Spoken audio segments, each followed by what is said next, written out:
আজকের খবরের কাগজ দেখেছো সত্য?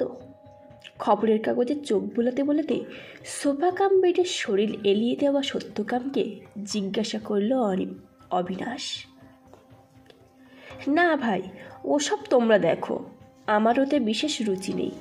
পা নাচাতে নাচাতেই কথাটা বলে উঠল সত্যকাম। সে জানি, কিন্তু একটা রোমহর্ষক খবর বেরিয়েছে। প্রথম দিকে খবরটা ভেতরের পৃষ্ঠায় ছোট করে ছাপা হতো, যত সময় এগিয়েছে তত সামনের সারিতে এসেছে।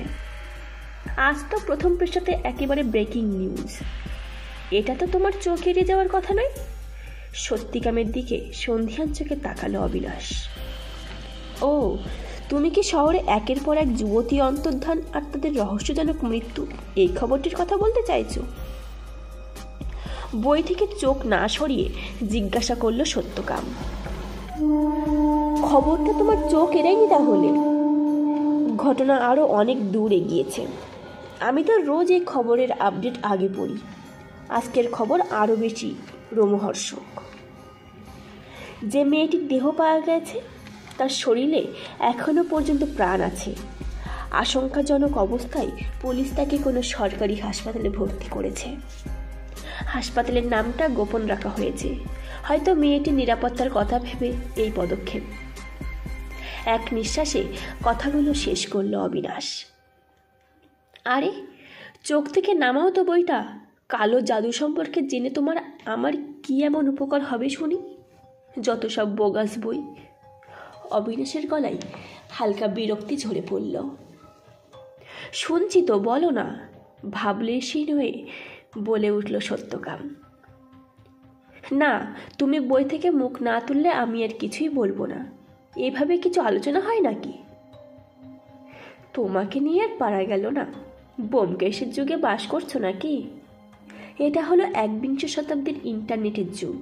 মুঠোয় বন্দি স্মার্টফোনের কৃপায় খবরের কাগজে ছাপা হওয়ার অনেক আগে ব্রেকিং নিউজ মানুষের নজরে চলে আসে। সোশ্যাল নেটওয়ার্কিং সাইটগুলোতে চোখ বোলাতে দেখবে সব জায়গায় এই একটা বিষয় নিয়েই আলোচনা।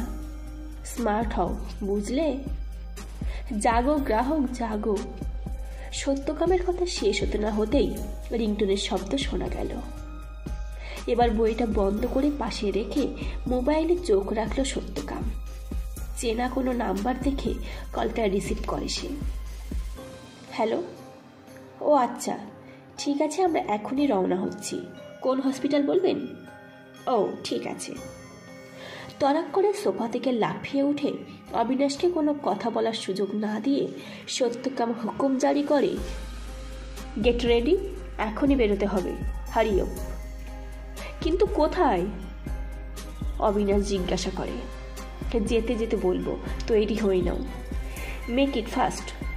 অবিনাশকে তাড়া লাগিয়ে ঘড়ি তড়ি ঘরে চলে গেল সত্যকাম। সত্যের এহেন আচরণের সঙ্গে চিরপরিচিত অবিনাশ। সত্যকাম আর অবিনাশ বহু দিনের বন্ধু। একটা অনামী সংবাদপত্রে ফ্রিল্যান্সার হিসেবে কাজ করত অবিনাশ চৌধুরী। একটা রহস্যজনক কেসের ব্যাপারে রিপোর্ট সংগ্রহ করতে গিয়ে সত্যকামের সঙ্গে তার প্রথম পরিচয়। ওই কেসের তদন্তভার পড়েছিল সত্যকামের উপর। Private investigation Satyakam Basu. ব্যোমকেশের মতো নিজেকে গোয়েন্দা বলতে নারাজ। সত্যকামও নাকি তার আসল নাম নয়। সত্যান্বেষী নামটা নিতে কপিরাইটে আটকাচ্ছিল বলে এই ছদ্মনামের আশ্রয় নিয়েছে। তার পিতৃদত্ত নাম কী ছিল তা কখনো জানতে চায়নি অবিনাশ। বছর ২৭ দীর্ঘদেহী সুশ্রী গৌরবর্ণ বুদ্ধিদীপ্ত চোখের প্রায় সমবয়সী এই টিকটিকিটিকে এক লহমায় বড় ভালো লেগে গিয়েছিল তরুণ অবিনাশের। অল্প দিনের মধ্যেই তাদের গভীর সখ্যতা গড়ে ওঠে। সহজেই আপনি থেকে তুমিতে চলে যায় একে অপরের প্রতি সম্বোধন। তদন্ত শেষ হলেও তারা দুইজনেই যোগাযোগ অক্ষুণ্ণ ছিল। কিছু সময় পর সেই যোগাযোগ দুরন্ত অতিক্রম করে চলে আসে অতি নিকটে, অর্থাৎ পাশের ঘরে। অকৃতদার সত্যকামের ১০০০ স্কোয়ার ফিটের বালিগঞ্জ সার্কুলার রোডের বহুতলের ৩ তলার দক্ষিণের ঘরটি এখন তার বর্তমান ঠিকানা। একসময় কাজের পরিসরে গোয়েন্দা গল্প লিখত অবিনাশ। সত্যকামের কিছু কীর্তি কাহিনী কলমের কালিতে প্রকাশিত হয়েছিল সেই অনামী সংবাদপত্রটির বিশেষ ক্রোড়পত্রে। পাঠক মহলে বেশ জনপ্রিয় হয়েছিল সেই লেখনী। গোয়েন্দা বন্ধুদের উৎসাহ আর উদ্দীপনার এমন আচমকা সংবাদ মাধ্যমটি উঠে যাওয়ার দরুন পুরো দস্তুর লেখালেখিতে মনোনিবেশ করে অবিনাশ। সেই সঙ্গে হয়ে ওঠে সত্যকামের প্রধান সহকারী। বর্তমানে সে কলকাতার প্রথম সারির গোয়েন্দা গল্পকারকের একজন। তার প্রথম গল্প সংস্করণ প্রকাশিত হবার 1-2 দিনের মধ্যেই বেস্ট সেলার। এখন যে কোনো নামী প্রকাশনা সংস্থার কাছে তার পাণ্ডুলিপির কদর আগের তুলনায় বহু গুণ বেড়ে গেছে। সবই সত্যকামের দাক্ষিণ্য। সুতরাং এখন কোনো প্রশ্ন না করে তৈরি হয়ে বেরিয়ে পড়াই ভালো। কথাই বলে, ধনলক্ষ্মীকে চটাতে নেই। এতদিন সত্যকামের সঙ্গে ঘর করে এ কথাটা সার বুঝেছে অবিনাশ। যথা আজ্ঞা বন্ধু। চেয়ার থেকে উঠে নিজের ঘরের দিকে যেতে যেতে সত্যকামের উদ্দেশ্যে কথাটা ছুড়ে দিল অবিনাশ। পথে যেতে যেতে সত্যকাম অবিনাশকে যা বলল তার সারাংশ হলো মোটামুটি এইরকম। সকালে যে ফোনটা এসেছিল সেটা ছিল ইন্সপেক্টর শাসমলের। সংবাদপত্রে প্রচারিত যে রহস্যজনক ঘটনা নিয়ে অবিনাশের সত্যকাম আলোচনা করছিল সেই কেসের ভারপ্রাপ্ত পুলিশ অফিসার ইন্সপেক্টর শাসমল।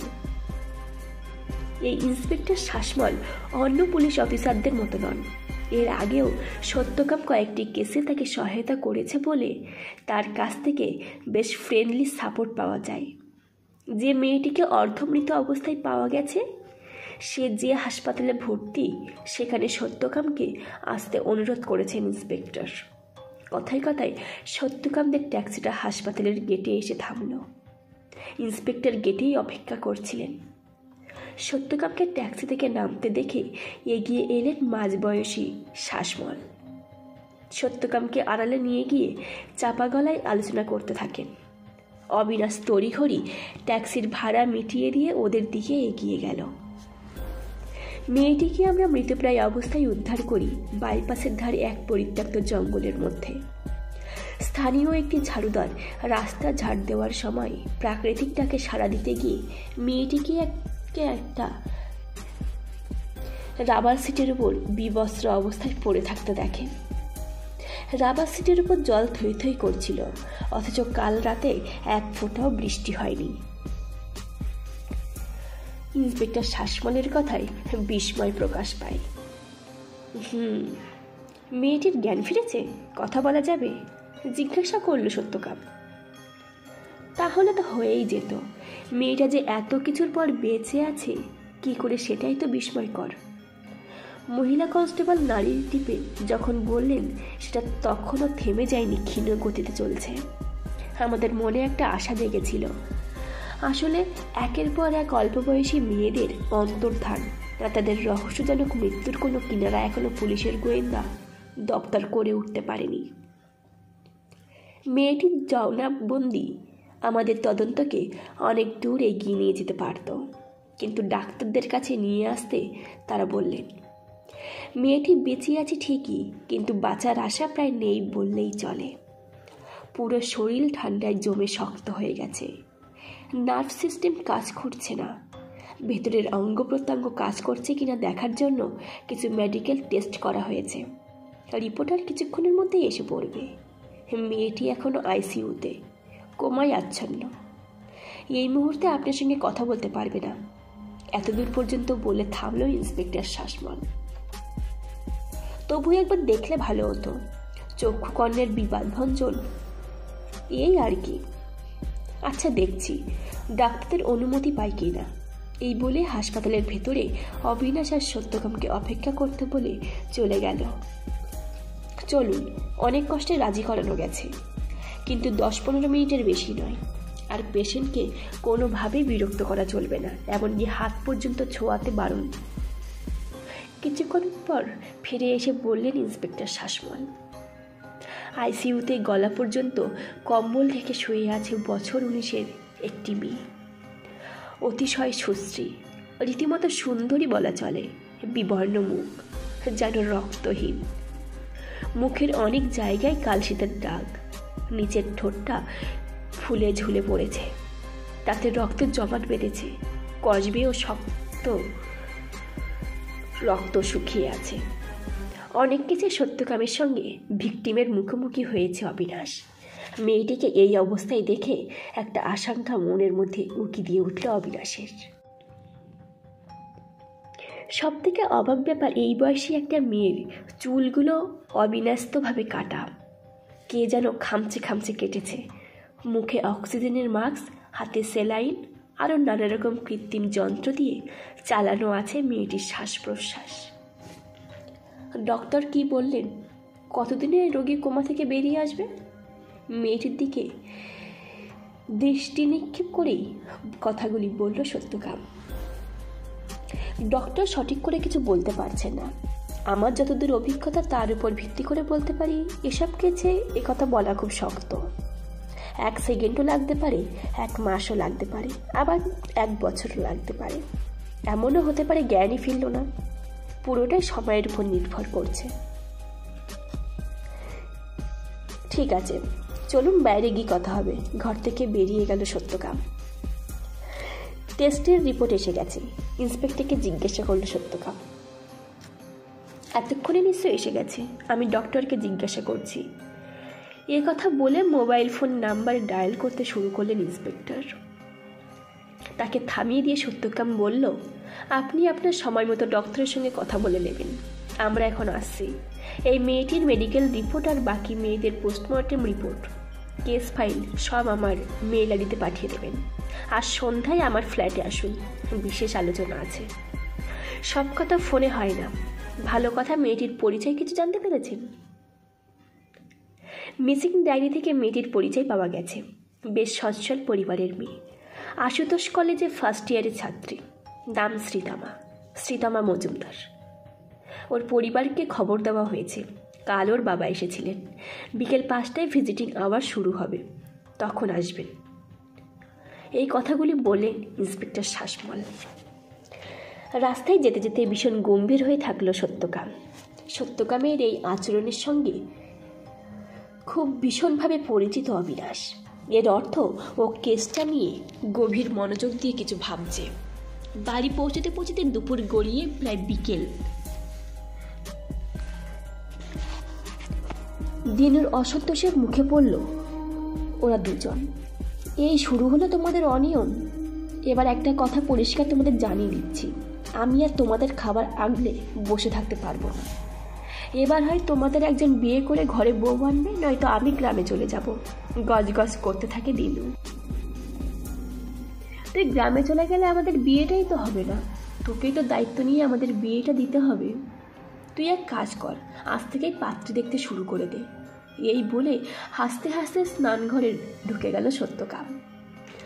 স্নান খাওয়া সারতে সারতে বিকেল হয়ে গেল। খাওয়া সেরে সত্যকাম তার ল্যাপটপ নিয়ে বেডরুমের দরজা বন্ধ করে দিল। যাওয়ার আগে বলে গেল, শাসমল এলে আমাকে জানিও। অবিনাশ বুঝল ইন্সপেক্টর শাসমল ইমেল পাঠিয়ে দিয়েছেন। এখন আর সত্যকামকে বিরক্ত করা যাবে না। ও এখন মন দিয়ে সব কিছু স্টাডি করবে। অবিনাশও নিজের বেডরুমে গিয়ে একটু গড়িয়ে নিতে চলে গেল। ঘণ্টাখানেক বিশ্রাম নিয়ে দিনুকে চা করতে বলে ড্রয়িং রুমে এলো অবিনাশ। এখন সত্যকামকে একটাও প্রশ্ন করা যাবে না। নিজে থেকে কিছু না বললে জানার কোনো উপায় নেই। টিভিটা আস্তে করে চালিয়ে দিয়ে সোফার উপর বসলো অবিনাশ। কিন্তু টিভির অনুষ্ঠানে মন দিতে পারল না। সারাক্ষণ মনটা উসখুস করতে লাগলো কখন ইন্সপেক্টর শাসমল এসে পৌঁছবেন তার জন্য। সন্ধে পেরিয়ে রাত 8টা নাগাদ কলিং বেল বেজে উঠল।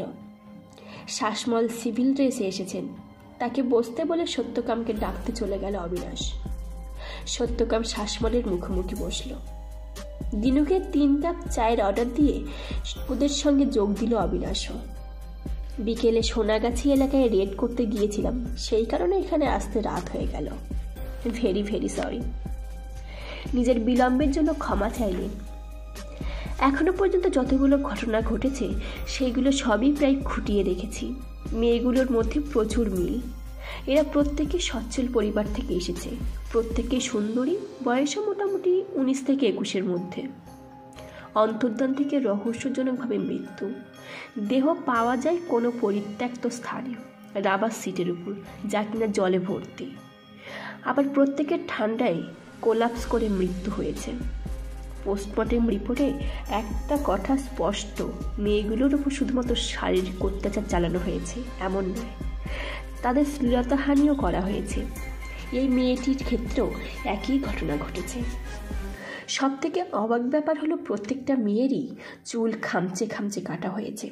এ সমস্ত যোগসূত্র দেখে মনে হচ্ছে এদের সবার খুনি একজনই। কেউ প্ল্যান করে ঠান্ডা মাথায় খুনগুলো করছে। সোয়াব টেস্টের রিপোর্টও তাই বলছে। সব কিছু এর দিক দিয়ে একজনের প্রতি ইঙ্গিত করছে, যে খুনি একজন মেনিয়াক, মানসিক বিকারগ্রস্ত। আপনি কি বলেন? ততক্ষণ চা চলে গেছে। চায়ের পিয়ালায় চুমুক দিতে দিতে জানতে চাইল সত্যকাম। আপনি অনেক দূর এগিয়েছেন, আমারও তাই মনে হয়। আসামি প্রবল নারী বিদ্বেষী, সেই সঙ্গে বিকৃত মস্তিষ্কের অধিকারী। মেয়েগুলোর শরীরের ক্ষত তারই সাক্ষ্য বহন করছে। এক একজনের ভেজাইনা আর ব্রেস্টের অবস্থা দেখলে আটকে উঠতে হয়। কারো কারো শরীরের বহু জায়গায় রয়েছে সিগারেটের পোড়ার দাগ। তবে যতদূর মনে হয় তাদের এই ক্ষতগুলো শ্লীলতাহানি রোখার সময় প্রবল বিরোধিতার জন্য হয়েছে। চুল কাটা হয়েছে তারপর। তবে একটা কথা আমি কিছুতেই বুঝতে পারছি না, মেয়েগুলো ঠান্ডায় কোলাপস করে মরল কীভাবে? আর লাশগুলো রাবার সিটের উপর শোয়ানো কেন থাকতো? এত জলই বা এলো কোথা থেকে? বিভ্রান্তি দূর করতে জিজ্ঞাসা করল শাসমল। এর পিছনে আসামির হয়তো কোনো তিক্ত অভিজ্ঞতা থেকে থাকতে পারে। ঠান্ডায় জমে মেয়েগুলোর মৃত্যু আর জলের কথা শুনে যতদূর মনে হচ্ছে মেয়েগুলিকে কোনোভাবে অজ্ঞান করে বরফ চাপা দেওয়া হয়েছিল। সেই কারণে রাবার সিটের উপর অত জল ছিল। খুনি মেয়েগুলোকে অচেতন অবস্থায় বরফ চাপা দেয়, তারপর রাবার সিটের উপর বরফ চাপা অবস্থায় কোনো পরিত্যক্ত স্থানে ফেলে রেখে চলে যায়।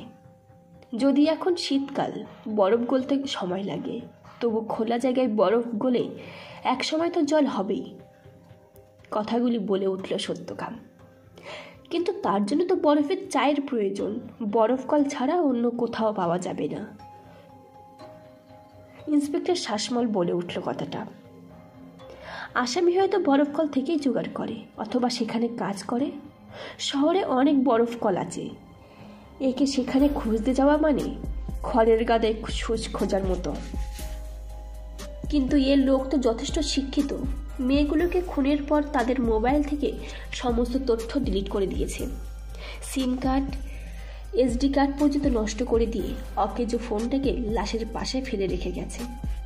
মোবাইল কোম্পানি থেকে যে কল লিস্ট পাঠিয়েছে তাতে আসামিকে ট্রেস করা যায়নি। আসামি সম্ভবত কোনো সোশ্যাল নেটওয়ার্কিং সাইটে ফেক অ্যাকাউন্ট খুলে মেয়েগুলোকে ফাঁসাতো।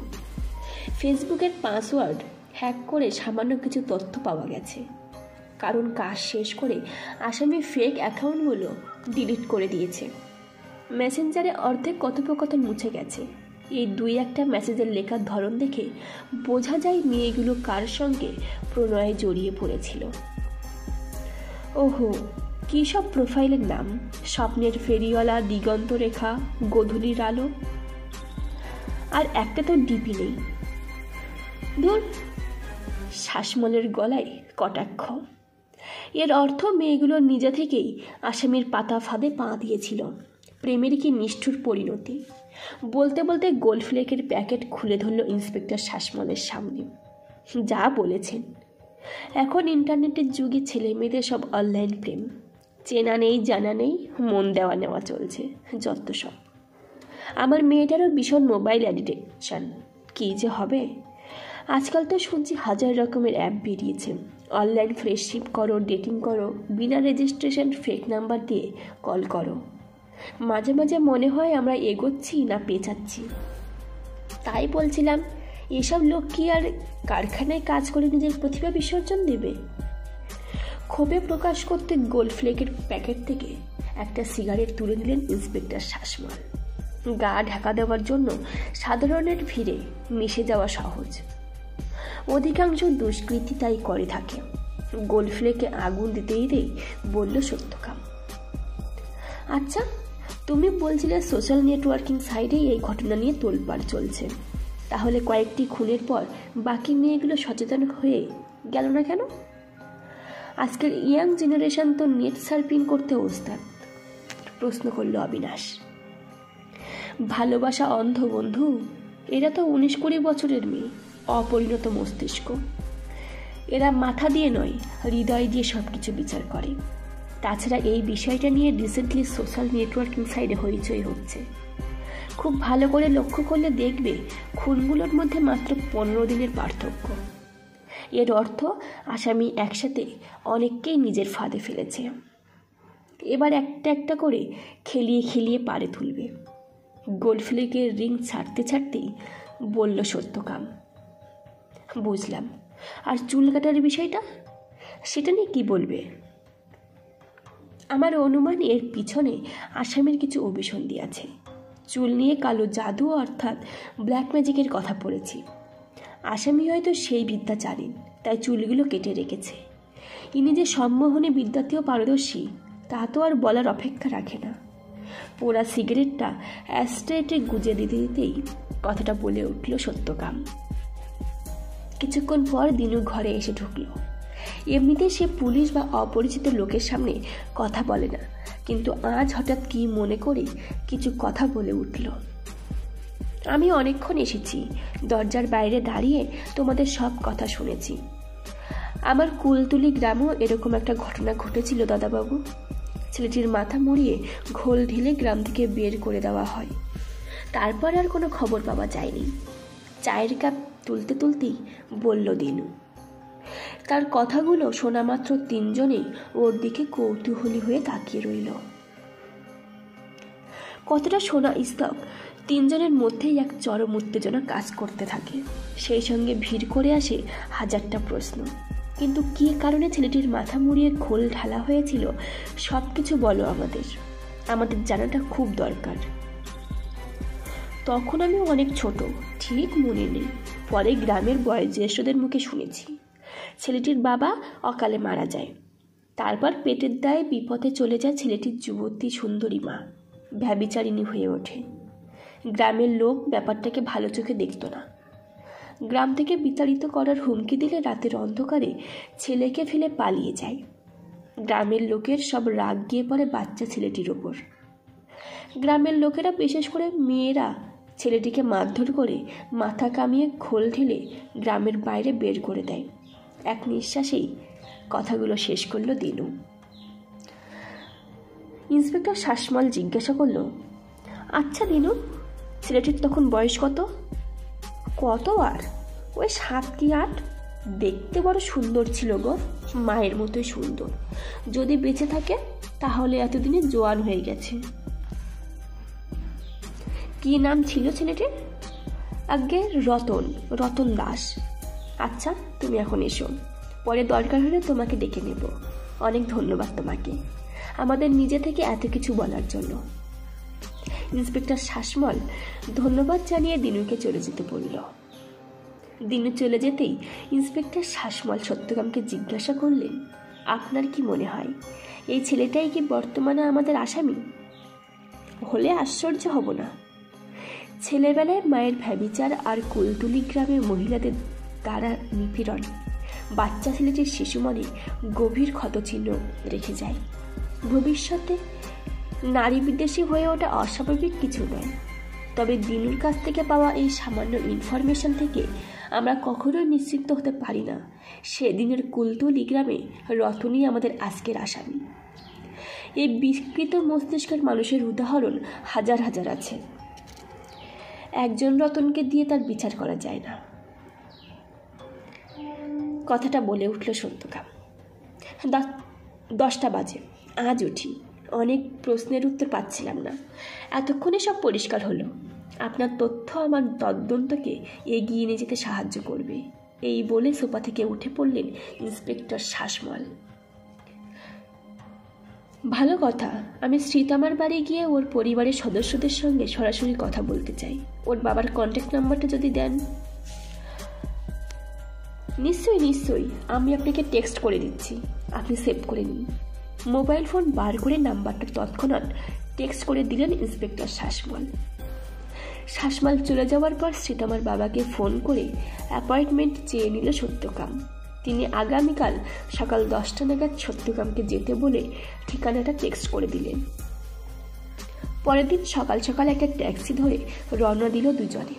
পথে একটাও কথা হলো না। আজ ভীষণ রকমের গম্ভীর সে। বোঝাই যাচ্ছে কেসটা নিয়ে সে মনে মনে খুবই বিচলিত হয়ে আছে। কলেজ স্ট্রিট এলাকায় একটা পুরনো পেল্লাই বাড়ির সামনে ট্যাক্সি দাঁড় করালো সত্যকাম। ট্যাক্সিওয়ালাকে ভাড়া মিটিয়ে গেটের দিকে এগিয়ে গেল দুজনে। দারোয়ানকে বলাই ছিল যে ওদের বাধা দিল না। গেট পেরিয়ে গাড়ি বারান্দায় এসে সদর দরজা পার করতেই বিশাল হলঘর চোখে পড়ল। ভদ্রলোক তাদের জন্যই অপেক্ষা করছিলেন। ওদের আসতে দেখে নিজেই এগিয়ে এসে পরিচয় দিলেন। আমি মিস্টার সোমেন মজুমদার, শ্রীতমার বাবা। হাত জোড়ো করে নমস্কারের ভঙ্গিতে বললেন মিস্টার মজুমদার।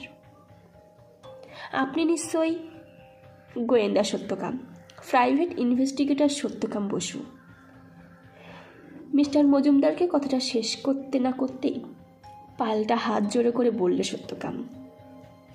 ওনাকে তো ঠিক। অবিনাশের দিকে তাকিয়েই কথাটা জিজ্ঞাসা করল মজুমদার। আলাপ করিয়ে দিই, আমার বন্ধু এবং সহকারী অবিনাশ চৌধুরী। অবিনাশের দিকেও করজোড়ে তাকালেন মিস্টার মজুমদার। বিশাল হলঘরের চারিদিকে বৈভবের ছাপ স্পষ্ট। দেওয়ালে ওয়াইল পেন্টিং, বেশিরভাগই পোর্ট্রেট আর ফিগার। দেখেই বোঝা যায় সেগুলো এ বাড়ির পূর্বপুরুষদের। সবারই বেশ রাজকীয় চেহারা আর সাজগোজ। শ্রীতমার সুন্দর চেহারার পিছনে যে তার রাজরক্ত দায়ী সে কথা আর কাউকে বলে দিতে হবে না। ইটালিয়ান পাথরের মেঝের উপর দামি কার্পেট, মেহগনি কাঠের কারুকার্য করা সাবেকি আসবাব, সোফা সেট, সেন্টার টেবিলের উপর অ্যান্টিক শোপিস। জানালায় ভারী পর্দা থাকার জন্য দিনের বেলাতেও ঘরের মধ্যে বৈদ্যুতিক আলো জ্বলছে। সিলিংয়ের কড়িকাঠ থেকে ছেলানো বিশাল ঝাড়বাতির ঝলমলে আলোয় ঘরের সৌন্দর্যকে আরও বাড়িয়ে দিয়েছে। মিস্টার মজুমদার বলে উঠলেন, কি নেবেন, চা না শরবত? সত্যকাম বলে উঠল, চা হলে মন্দ হয় না। বেশ। সত্যকাম আর অবিনাশকে বসতে বলে ভেতরে চলে গেলেন ভদ্রলোক। একটু পরে দুজনে জন্য চা নিয়ে ফিরে এলো একটা চাকর। চাকরদের হাতে ধরা বড় বড় দুটি ট্রে, তাতে দামি বোন চায়নার প্লেটের উপর থরে থরে সাজানো খাবার। নিন, শুরু করুন, চা আসছে। এই বলে খাবারের প্লেটগুলো একে একে সেন্টার টেবিলে রেখে দিলেন মিস্টার মজুমদার। কি করেছেন, এত আয়োজন! আমি তো শুধু চায়ের কথাই বলেছি। অপ্রস্তুত হয়ে কথাটি বলে উঠল। তা বললে কি হয়, আপনারা এত সকালে এসেছেন, ব্রেকফাস্ট হয়নি নিশ্চয়ই। আমাদের বাড়িতে কেউ এলে আমরা শুধু চা খাইয়ে তাকে যেতে দিই না। বাড়িতে যা ছিল তাই এনেছি। আর এমন কি, আজ আমার স্ত্রী সুস্থ থাকলে এর থেকে বেশি আপ্যায়ন করতেন। সবই আমাদের অদৃষ্ট। এটা যদি এমন কি হয় তাহলে বেশির পরিমাণটা কি হতে পারে, এটা ভেবে প্রমাদ গুলল অবিনাশ। ওদের সত্যি সকালে চা ছাড়া কিছুই খাওয়া হয়নি। দক্ষিণ কলকাতা থেকে উত্তর কলকাতায় আসতে বেশ খানিকটা সময় লেগেছে। খিদেই পেটে ছুঁচো ডন মারছে, তাই সত্যকামের জন্য দেরি না করে খাবারের প্লেটটা তুলে নিয়ে ডান হাতে সদ্য বহর করতে শুরু করে দিল অবিনাশ। কথাই বলে, যা অন্ন ফেলতে নেই। সে যখন অপরাধীকে খুঁজে বার করব তখন হবে। আপনি অযথা এত হ্যাপা করলেন, আমরা খেয়েই এসেছি। সত্যকাম মিতস্থিত করতে থাকে। ও হো সত্য, তুমিও পারো। অবলীলায় মিথ্যে কথা বলে দিলে। কেন যে সত্যকাম নামটা নিতে গেলে কে জানে। এবার আমি বা খাই কি করে? খাওয়া থামিয়ে হাত গুটিয়ে বসে মনে মনে গজগজ করতে থাকে অবিনাশ। সে তো অনেকক্ষণ হয়ে গেছে, এইটুকু পারবেন। আপনাদের মতো বয়সে আমরা লোহা খেয়ে হজম করে ফেলতাম। এ তো সামান্য কিছু আয়োজন। নিন, আর দেরি করবেন না, শুরু করে দিন। খাবারটা জুড়িয়ে যাচ্ছে। এই বলে শ্রীতমার বাবা খাবারের প্লেটটা এগিয়ে দিলেন সত্যকামের দিকে। আর কথা বাড়ল না সত্যকাম, প্লেট হাতে নিয়ে খেতে শুরু করে দিল। খাবার শেষ করে চা খেতে খেতে চলল প্রশ্নোত্তর। দেওয়ালে অনেকগুলো অয়েল পেন্টিং দেখছি, বেশিরভাগই পোর্ট্রেট। এনারা কি আপনাদের পূর্বপুরুষ? আজ্ঞে হ্যাঁ, এরা সবাই আমাদের পূর্বপুরুষ। আমরা হলাম বর্ধমানের কাঁঠালবেড়িয়া গ্রামের জমিদার, যদিও সেখানে ভগ্নপ্রায় রাজবাড়িটি ছাড়া আর কিছুই অবশিষ্ট নেই। আমাদের এক পূর্বপুরুষ গ্রাম ছেড়ে শহরে চলে আসেন ব্যবসা করতে। ইংরেজদের সঙ্গে নানান ধরনের ব্যবসা করে প্রভূত অর্থ উপার্জন করেছিলেন। এই বাড়ি তারই তৈরি। সেই ব্যবসাও কালের নিয়মে অস্তাচলের পথে। আমার ঠাকুরদা শ্রী সমীর রঞ্জন মজুমদার অল্প কিছু পুঁজি নিয়ে গড়ে তোলেন মজুমদার বুক এজেন্সি, যা এখন আমাদের পরিচায়ক। আমাদের বংশে বহুকাল আগে থেকেই পূর্বসূরীদের প্রতিকৃতি শিল্পীদের দিয়ে হাতে আঁকানো হতো, বিশেষ করে ক্যামেরা আবিষ্কারের আগেই। পরবর্তীকালে আলোকচিত্রের চল শুরু হলে আজ পর্যন্ত এই রীতি অব্যাহত। শ্রীতমার সম্পর্কে যদি কিছু বলেন, শেষের দিকে ওর আচার আচরণ কেমন ছিল? ওর বন্ধু বান্ধব সম্পর্কে কিছু জানেন কি? তাদের মধ্যে কি কেউ বিশেষ বন্ধু ছিল? কতদিন আগে ওর অন্তর্ধান ঘটে? একের পর এক প্রশ্ন করতেই থাকে সত্যকাম। এবারে মিস্টার মজুমদার তার উত্তর দিতে থাকে, ঠিক জানি না, আমি তো বইয়ের ব্যবসা করি। আমরা পাবলিশার্স, ওই যে মজুমদার বুক এজেন্সি, ওটার মালিক আমরা। পারিবারিক ব্যবসা, তাই বাড়িতে প্রায় থাকি না বললেই চলে। এ বিষয়ে ওর মা ভালো বলতে পারতেন, কিন্তু উনি খুব অসুস্থ, কারণটা বুঝতেই পারছেন। তবে অন্তর্ধান হওয়ার কয়েক মাস আগে থেকেই স্ত্রীর স্বভাবের পরিবর্তনের কথা আমার কানে আসে। আগে খুব হাসি খুশি আর মিশুকে ছিল, কয়েক মাস ধরে ভীষণ চুপচাপ হয়ে যায়। দিনের অধিকাংশ সময় নিজেকে ঘরবন্দি করে রেখে মোবাইলে কার সঙ্গে যেন কথা বলতো। কিছু জিজ্ঞাসা করলে ভীষণ রেগে যেত, চেঁচামেচি করত। কিন্তু ও বরাবরই ঠান্ডা প্রকৃতির, আপন মনে হাসত আর মাঝে মাঝে ঠোঁট সরু করে অদ্ভুত একটা শীষ দিত। অন্তর্ধানের পর খোঁজ করতে ওর বন্ধুদের সঙ্গে দেখা করলে তারা জানায় যে শ্রী বহুদিন কলেজেই যায়নি। তাহলে ও কলেজ টাইমে কোথায় যেত? এই পর্যন্ত বলে থামলেন মিস্টার মজুমদার। শীষ দিত? কী রকম শীষ শোনা যায়? জিজ্ঞাসা করলো সত্যকাম। আমি শুনিনি। আমি শুনেছি। পেছন থেকে একটা 15-16 বছরের কিশোর বলে উঠল কথাটা। আমার ভাইপো অরূপ, স্ত্রীর খুব নেওটা, পরিচয় করিয়ে দিলেন মিস্টার মজুমদার। ও শুধু শীষ দিত না, গত কয়েক মাস এটাই ওর রিংটোন ছিল। আমি জিজ্ঞাসা করেছিলাম কোথা থেকে পেয়েছিস, কিন্তু কোনো উত্তর পাইনি। আমি আমার মোবাইলে টিউনটা সেভ করে নিয়েছিলাম, ও জানে না। এই বলে মোবাইল অন করে দিল অরূপ। অদ্ভুত সুরেলা একটা মিষ্টি শীষ শোনা গেল। বোঝা গেল এই অস্ত্রেই মেয়েদের ঘায়েল করত আসামি। শ্রীতমার ঘরটা একবার দেখতে পারি? হ্যাঁ নিশ্চয়ই। রূপ, এদের স্ত্রীর ঘরে নিয়ে যা। আমাকে যদি অনুমতি দেন তাহলে এবার আমি আসতে পারি? আমার একটা জরুরি মিটিং আছে। শেষ প্রশ্ন, আপনার কি মনে হয় শ্রীতমার এই অবস্থার পিছনে কাদের ভূমিকা থাকতে পারে? পারিবারিক অসন্তোষ না বিজনেস রাইভাল? শ্রী আমাদের বংশের একমাত্র কন্যা সন্তান, সবার খুব আদরের। বিজনেস রাইভাল আছেন, কিন্তু তারা শ্রীর কোনো ক্ষতি করবে বলে আমার মনে হয় না। মিস্টার মজুমদার কনফিডেন্টলি কথাটি বললেন। মিস্টার মজুমদার বিদায় নিতেই ওরা অরূপের সঙ্গে শ্রীতমার বেডরুমের দিকে এগিয়ে গেল। হলঘর ছাড়িয়ে কার্পেট জড়ানো বিশাল ঘোরানো সিঁড়ি দিয়ে ধাপে ধাপে উঠতে উঠতে চোখে পড়ল উপরের বারান্দায়। বারান্দার ভেতরের দেওয়াল ঘেঁষে বেশ কিছু দূর অন্তর সারি সারি ঘর। ঘরগুলোর দুপাশের দেওয়াল জুড়ে রাখা মেহগনি কাঠের ত্রিকোণ টেবিলগুলোর ওপর শোভাবর্ধন করে দামি ফুলদানি আর কিছু মূর্তির দেহবিভঙ্গ। একেবারে শেষের দিকে ঘরের দরজার কাছে দাঁড়িয়ে রূপ বলল, এটাই শ্রীয়ের বেডরুম। দরজা ছিটকিনি খুলে ভেতরে ঢুকতেই চোখে পড়ল সামনের দেওয়ালে টাঙানো শ্রীতমার একটি বিশাল আলোকচিত্র। দেখে মনে হলো ছবিটা সম্প্রতি তোলা। ছবিটা যে কোনো পুরুষের হৃদয় লুকিয়ে দিতে সক্ষম। 1000 ওয়াটের হাসি ছড়িয়ে শ্রীতমা যেন ছবির ভিতর থেকে তাদের দিকেই তাকিয়ে আছে। বাড়ির অন্যান্য জায়গার তুলনায় শ্রীতমার বেডরুমের আড়ম্বর অনেক কম। বেশ সিমসাম বেডরুম। দেখে মনে হলো রোজ ঝাড়পোছ হয়, তন্ন তন্ন করে খুঁজেও বিশেষ কিছু পাওয়া গেল না। এরপর প্রায় 7-8 দিন ধরে চলে সত্যকাম আর অবিনাশের দিনরাত এক করে তথ্য সন্ধান। সবকটি মেয়ের বাড়ি গিয়ে জিজ্ঞাসাবাদ করে ফল মোটামুটি একরকম। সবাই ধনী পরিবারের একমাত্র সন্তান। সবাই বেশ কয়েক মাস ধরে অন্তর্মুখী হয়ে গিয়ে শুধুমাত্র মোবাইলে সময় কাটাত। তারপর তাদের অন্তর্ধান ঘটে। আর সবার ঠোঁটে রিংটনে সেই একই শীষ। কুলতলি গ্রামে গিয়েও কোনো লাভ হয়নি। দিনের মুখে যেটা শোনা গেছে সেটা সবাই ঘুরিয়ে ফিরিয়ে বলতে থাকে। ছেলেটি এখন কোথায় কি করছে কেউ বলতে পারেনি।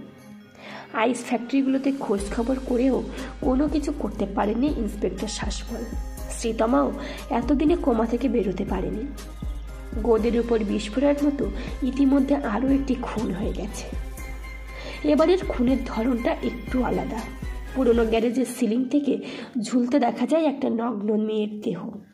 এবারে জল ছিল লাশের পায়ের নিচে। শুধু তাই নয়, দেহের বিভিন্ন জায়গায় গভীরভাবে ক্ষত সৃষ্টি করা হয়েছে। স্তনবৃন্তে এমনভাবে দাঁত বসানো হয়েছে যে সেটি স্তনের অগ্রভাগ থেকে অর্ধেক কেটে ঝুলছে। ভেজায় আশ্রে কামড়ে ক্ষত বিক্ষত করে রেকটামের মধ্যে ঢুকিয়ে দেওয়া হয়েছে লোহার মতো শক্ত রড। এইসব ক্ষত দেখে প্রচুর পরিমাণে রক্তক্ষরণ হয়েছে মেয়েটির। সত্যকাম আর অবিনাশ অকুস্থলে গিয়ে প্রায় তাকাতেই পারছিল না লাশটির দিকে। এবারে খুনি যেন আরও বেশি নৃশংসতা অবলম্বন করে চালিয়েছে তার হত্যালীলা। সত্যকামকে এর কারণ জিজ্ঞাসা করতেই সে বলল, খুনি অতিশয় চতুর। আমরা খোঁজ খবর নিচ্ছি দেখে খুনের ধরন আর সময় দুটোই পরিবর্তন করেছে। লাশের তলায় জলের কারণ বুঝতে পারলে না? এবার অপেক্ষাকৃত ছোট বরফের চা এনে তার উপর মেয়েটিকে দাঁড় করিয়ে ফাঁস লাগানো হয়েছে। শারীরিক অত্যাচার সহ্য করতে না পেরে মেয়েটি স্বভাবতই জ্ঞান হারিয়েছিল। খুনি বিনা বাধায় অতি সহজেই তার কার্য সিদ্ধ করে। বরফ যত গলেছে ফাঁস তত দৃঢ়ভাবে মেয়েটির গলা আঁকড়ে ধরে শ্বাসরোধ করেছে। খুব জটিল হয়ে উঠেছে কেসটা। সত্যকামের গলায় হতাশা। তাকে এত হতাশ হতে এর আগে কখনো দেখেনি অবিনাশ। হঠাৎ করেই ডোরবেলের শব্দ শোনা গেল। সত্যকাম ঘর থেকে সজোরে বলে উঠল, দিনু দেখ তো কে, খুব দরকারি না হলে আমাকে ডাকবি না। তোমার পুলিশ বন্ধু এসেছেন, তোমাকে ডাকছেন, বললেন খুব জরুরি দরকার। আমি বসার ঘরে বসিয়ে এসেছি। এই বলেই দিনু রান্নাঘরের দিকে চলে গেল। বাড়িতে কেউ এলে দিনুকে কিছু বলতে হয় না, নিজে থেকেই চায়ের ব্যবস্থা করে ফেলে। কি ব্যাপার মিস্টার শাসমল, হঠাৎ কি মনে করে? তদন্তে নতুন কিছু এগোলো? সেরকম কিছু না, ওই মিসিং ডায়েরি থেকে মেয়েটির নাম ঠিকানা জেনেছি। মেয়েটির নাম তিস্তা রায়, লেক গার্ডেন্সে থাকে। কাল যাচ্ছি জিজ্ঞাসাবাদ করতে। আপনি কি? কথাটা শেষ করতে পারলেন না শাসমল। তার আগে সত্যকাম হাত নেড়ে না বলে দিল। আমি আর গিয়ে কি করব? সেই তো থোর বড়ি খাড়া বড়ি থোর। ওতে আমার এক বিশেষ রুচি নেই। শ্রীতমার বাবাকে দেওয়া কথাই রাখতে পারলাম না, তিস্তার অভিভাবকদের আর মিথ্যে আশ্বাস দিতে পারবো না। আমাদের পুলিশ ডিপার্টমেন্টের হত্যাকর্তারা খুনিকে ধরার জন্য এক ফাঁদ পাতার কথা চিন্তা করেছেন। ফাঁদ? কিরকম ফাঁদ? সাংবাদিক সম্মেলন ডেকে মিডিয়াকে জানিয়ে দেব যে আমরা প্রায় জাল গুটিয়ে এনেছি। তদন্ত একেবারে শেষ পর্যায়ে এসে পড়েছে, খুনি ধরা পড়ল বলে। এইরকম আর কি। ওতে কি হবে?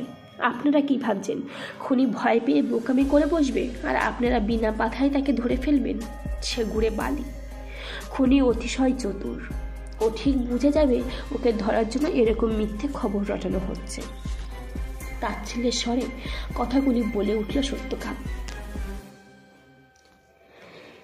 সে আমি বিলক্ষণ জানি। খুনির এবারের প্রোফাইল নেম কি জানেন? বাসিওয়ালা। বড় কর্তাদের হুকুম কি করব বলুন? আমাদের চাকরি করে খেতে হয়। আপনার মতো ব্যক্তি স্বাধীনতা তো আমাদের নেই। বাসিওয়ালা এবারের নামখানা কিন্তু জব্বর রেখেছে, কি বলেন? হ্যামিলিনের বাসিওয়ালার মতো শীষ দিতে শহরের যুবতীদের একে একে সম্মোহিত করে মৃত্যুর মুখে টেনে নিয়ে যাচ্ছে, আর আমরা সেখানে অসহায়ক দর্শকের ভূমিকা পালন করছি। কিছুই করতে পারছি না, ড্যামিট। সত্যকামের কথা স্পষ্ট বোঝা যায় সে বেশ মুষড়ে পড়েছে। ইন্সপেক্টর শ্বাসমাল বিদায় নেবার পর সত্যকাম বেশ গম্ভীর মুখে নিজের ঘরে চলে যায়। এমনকি খাবার টেবিলে একটাও কথা বলল না সে। এর কয়েকদিন পরে শ্বাসমলের কথা মতো খবরের কাগজে সিরিয়াল খুনের কিনারা খুব শীঘ্রই এই শিরোনামে খবরটি প্রকাশ পায়। সারা শহরে কান পাতলে একটাই কথা শোনা যেতে লাগলো, খুনি কবে ধরা পড়বে। দেখেছ অবিন, মিডিয়ার কাছে মিথ্যা কথাগুলো বলে কি বিপদ বাঁধিয়েছে পুলিশ প্রশাসন।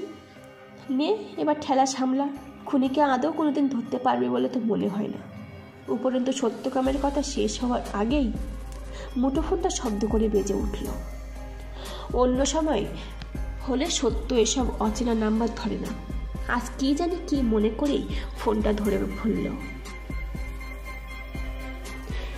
হ্যালো, হ্যাঁ বলছি। মানে আপনি কে? আমাকে কি আপনি ভয় দেখাচ্ছেন? আপনার সাহস তো কম নয়। উত্তেজিত গলায় বলে উঠল সত্যকাম। কি হয়েছে সত্য? তুমি এত উত্তেজিত হয়ে গেলে কেন? কার ফোন ছিল? আমাকে শাসাচ্ছে? আমাকে? সত্যকাম বোসকে? কে শাসাচ্ছে? কে আবার? একের পর এক কুকর্মগুলো যে করছে সে। অবিনাশ, আজ আমি প্রতিজ্ঞা করছি, ওই খুনিকে যদি আমি ধরতে না পারি তাহলে গোয়েন্দাগিরি ছেড়ে দেব। এই বলে ফোনে অন্য একটা নাম্বার ডায়াল করে উত্তেজিতভাবে কথা বলতে থাকে সত্যকাম। কথাবার্তা শুনে বোঝা যায় ফোনের অপর দিকে আছে ইন্সপেক্টর শ্বাসমল। মিডিয়াকে ভুয়ো খবর দিয়ে খুনি ধরার ফাঁদ তৈরির পরিকল্পনা তো আপনাদের, এর মধ্যে আমি এলাম কোথা থেকে? কেন আমাকে শাসানি খেতে হচ্ছে ইন্সপেক্টর? পাবলিক জানলেই বা কী করে এই কেসের তদন্তভার আমি নিয়েছি? আমার যতদূর মনে হয় আমি আপনাদের ডিপার্টমেন্ট থেকে ইনফরমেশন লিক হচ্ছে। ভালো করে খোঁজ নিন। না না, নাম্বার ট্রেস করে আপনি কিছু করতে পারবেন না। ফিগার দেখেই বোঝা যাচ্ছে ওটা একটা পাবলিক বুথের নাম্বার। শুনুন, আপনার ঊর্ধ্বতন অফিসারদের বলে দেবেন তাদের পরিকল্পনা ধোপে টেকেনি, উল্টে খুনি আরও সতর্ক হয়ে গেছে। আচ্ছা, রাখছি। ইন্সপেক্টরকে কোনো রকম প্রত্যুত্তরের সুযোগ না দিয়ে লাইনটা কেটে দিল সত্যকাম। সত্যকামের উত্তেজিত হওয়ার পিছনে কারণ হলো কিছুক্ষণ আগে যে ফোনটি এসেছিল সেখানে আগন্তুক বলে ফাঁদ তৈরি করে কোনো লাভ হবে না। এভাবে আপনারা শুধু নিজেদের ক্ষতি ডেকে আনছেন। এই কেসটি থেকে দূরে থাকুন, নয়তো এরপর শোনা যায় একটা কুৎসিত হাসি, আর তার সঙ্গে সেই সম্মোহনী শীষ। এই ঘটনার কিছুদিন পর সকালের দিকে সত্য ড্রয়িং রুমে আপন মনে বসে আছে। অবিনাশ বাইরে থেকে এসে ঘরে ঢোকে। তার হাতে ধরা গিফট র্যাম্পারে মোড়া একটা বাক্সের দিকে দৃষ্টি আটকে যায় সত্যকামের। আরে অবিন, তোমার হাতে ওটা কিসের বাক্স? ভুলে গেলে? কাল আমার ভাগ্নির জন্মদিন। আমাদের দুজনেরই তো বোনের বাড়ি নেমন্তন্ন। ও ছবি আঁকতে খুব ভালোবাসে। ভাবলাম ওর জন্য এক সেট রং তুলি কিনে আনি। দোকানে গিয়ে একটা অদ্ভুত অভিজ্ঞতা হলো। এতদিন জানতাম পশুর লোম দিয়ে তুলি হয়, মানুষের চুল দিয়েও যে তুলি হয় এই প্রথম জানলাম। ভাবলাম ভাগ্নির জন্য নিয়েই যাই। যা দাম বলল, বাবা, আমার ক্ষমতাই কুলোয়নি। কি হলো? আমার দিকে ওভাবে কি দেখছ? দোকানের নামটা কি? ব্যাকুলভাবে জানতে চাইল সত্যকাম। ওই তো ধর্মতলার মোড়ে স্টেশনারি দোকান, ভবতারিণী স্টোর্স। কেন বলো তো? পরে বলবো, এখন সময় নেই বলেই হন্তদন্ত হয়ে ছুটে বেরিয়ে গেল সত্যকাম। দুপুর গড়িয়ে প্রায় বিকেলের দিকে বাড়ি ফেরে। এই তোমার আসার সময় হলো? একটা ফোন পর্যন্ত করনি। আমি করতে ব্যস্ত আছি বলেই ফোন কেটে দিলে। বলি, তোমার ব্যাপারটা কি? অধৈর্য হয়ে প্রশ্ন করে অবিনাশ। তৈরি থাকো, আজ রাতে বেরোতে হবে। অবিনাশের প্রশ্নের উত্তর না দিয়ে সত্যকাম বলে উঠল। কোথায়? অভিসারে। চিরজীবন আইবুড়ো থাকবে নাকি? রসিকতা করে বলল সত্যকাম কথাটা। সত্যকামকে আগ্নেয়াস্ত্র অর্থাৎ রিভলভার বের করে পরিষ্কার করতে দেখে সব কিছু জলের মতো পরিষ্কার হয়ে গেল অবিনাশের কাছে। তার মানে আজ কিছু একটা ঘটতে চলেছে। সত্যকামকে জিজ্ঞাসা করে লাভ নেই, ও তো একটাই কথা বলবে, ধৈর্য ধরো সখা, ক্রমশ প্রকাশ্য। শীতকাল হওয়ায় ওরা দুজন নিজেদেরকে আপাত মস্তক পশমের পোশাকে ঢেকে একটা ট্যাক্সি নিয়ে সোজা চলে গেল ধর্মতলার মোড়ের স্টেশনারি দোকানটায়, যেখান থেকে অবিনাশ ভাগ্নির জন্য রং তুলি কিনে এনেছিল। প্রশ্ন করা বৃথা হবে জেনেও মুখে কুলু পেটে সত্যকামকে অনুসরণ করল অবিনাশ। দোকানের মালিকের সঙ্গে দেখা করে পেছনের অন্ধকার গোডাউনে ঘাপটি মেরে বসে পড়ল দুজনে। বেশ কিছুক্ষণ পর একটা পায়ের শব্দ শোনা গেল, আর কিছু কথাবার্তা কানে এলো। দোকানের মালিক জিজ্ঞাসা করল, তুলিগুলো এনেছেন? হ্যাঁ, এই নিন। এক ভারী কণ্ঠস্বর ভেসে এলো। টাকাটা? এবার কিছু বেশি হলে ভালো হয়। হঠাৎ সেই অদ্ভুত সুরেলা শীষ দিতে দিতে অন্ধকার থেকে আগন্তুকের দিকে এগিয়ে গেল সত্যকাম। বিস্ফারিত চোখে কিংকর্তব্য বিমূঢ় হয়ে তাকিয়ে রইল সুদর্শন আগন্তুকটি। আগন্তুকের সাথে সাথেই অবিনাশও খুব অবাক হয়ে যায়। এই কদিনেই কি সুন্দরভাবে শীষটা রপ্ত করেছে সত্য, একেবারে নির্ভুল সুর। এবারে কি মেয়েটার চুলের গুণগত মান খুব ভালো ছিল রতনবাবু? বেশি টাকা চাইছেন? আগন্তুকের দিকে রিভলভার তাক করা সত্যকামের কথায় বিদ্রুপ ঝরে পড়ে। রতন? কে রতন? আমি কোনো রতন ফতনকে চিনি না, চিৎকার করে উঠল আগন্তুক। ওহো, আমি তো ভুলেই গিয়েছিলাম, আপনার তো শ্রীকৃষ্ণের মতো অসংখ্য নাম। তবে আপনার মতো প্রতিভাধর বাঁশিওয়ালা তিনিও ছিলেন না, যে নিজের অঙ্গেই বাঁশি নিয়ে ঘোরে আর একের পর এক শিকার ধরে। এই তুলিগুলোর মুখে কার কার কেশরাশি বিরাজ করছে? তিস্তা, মৈত্রী, গার্গী, শ্রীতামা? বলুন বলুন। গুপ্ত ওয়ার্কার্স, এর গুপ্ত হত্যার সেরা কারিগর। আমরা যে অধীর আগ্রহে অপেক্ষা করছি। বলতে বলতে পকেট থেকে আগ্নেয়াস্ত্র বের করে সত্যকাম। আগন্তুক পালানোর চেষ্টা করতেই পিছন দিক থেকে চেপে ধরে ইন্সপেক্টর শাসমল আর তার কনস্টেবল দল। নিন আপনার আসামি। সব তো পারবো না, তবে এখানে মানুষের চুল দিয়ে তৈরি যতগুলো তুলি আছে ডিএনএ পরীক্ষার জন্য ফরেন্সিক ল্যাবে পাঠান। এর থেকে বড় প্রমাণ আর কিছু নেই। ইন্সপেক্টর শাসমলের উদ্দেশ্যে কথাগুলি বলে ওঠে। তারপর আসামির দিকে ঘুরে বলল, আপনি আমাকে ফোনে শাসানি দিয়ে কাজটা ভালো করেননি। আমি কারোর ঋণ রাখি না। এত খোঁজখবর নিয়েছিলেন আমার সম্পর্কে, আর এটুকু নেননি? তুমি কি করে বুঝলে সত্য যে খুনি এখানেই আসবে? তোমার মুখে মানুষের চুলের তৈরি তুলির কথা শুনে একটা সম্ভাবনা অনুমান করেছিলাম, কারণ যতগুলো মেয়ে খুন হয়েছে তাদের সকলেরই চুল এলোমেলোভাবে কাটা। প্রথমে ভেবেছিলাম খুনি চুল দিয়ে ব্ল্যাক ম্যাজিক করে, কিন্তু এই বিশেষ ধরনের তুলির কথা জেনে মাথায় অন্য চিন্তা খেলে গেল। তাহলে কি ওই খুনি মেয়েগুলো চুল দিয়ে এই তুলিগুলো তৈরি করেছে? ভবতারিণী স্টোর্সের মালিককে একটু চাপ দিতেই সব কিছু বেরিয়ে এলো। এই দোকানদার মানুষটি ভীতু প্রকৃতির, পুলিশি ঝামেলায় জড়াতে চান না। নিজেকে বাঁচাতে আমার প্রস্তাবে রাজি হয়ে গেলেন। কথায় কথায় জানলাম এই বিশেষ ধরনের তুলির অর্ডার একজনই নেয়, তাদের কারখানা গুপ্ত ওয়ার্কার্সদের নামে। কারিগর ফোনে অর্ডার নেয় না, যখন ডেলিভারি দিতে আসে তখনই পরবর্তী অর্ডার নিয়ে যায়। এই বিষয়টাই মনে একটা খটকা লাগে। কাকতালীয়ভাবে আজই ছিল তুলি ডেলিভারি দেওয়ার দিন। দেরি না করে ওনার সঙ্গে সব কিছু সেটিং করে ফেললাম। আমি শুধুমাত্র অনুমানের ভিত্তিতে অন্ধকারে একটা ঢিল ছুঁড়েছি, যেটা ভাগ্যক্রমে লক্ষ্যভেদ করতে সক্ষম হয়েছে। এছাড়া খুনিকে ধরা প্রায় অসম্ভব ছিল। হাসতে হাসতেই কথাগুলো বলল সত্যকাম। আসামিকে আর তুলির বাক্সগুলো পুলিশের গাড়িতে জমা করার পর ইন্সপেক্টর শাসমলের মোবাইল শব্দ করে উঠল। একটা ভালো খবর আছে, শ্রীতমার জ্ঞান ফিরেছে, ও এখন বিপদমুক্ত। কাল ডক্টর আমাদের হাসপাতালে যেতে বলেছেন। এই কথাগুলো বলে পুলিশের জিপে চড়ে বসলেন ইন্সপেক্টর শাসমল।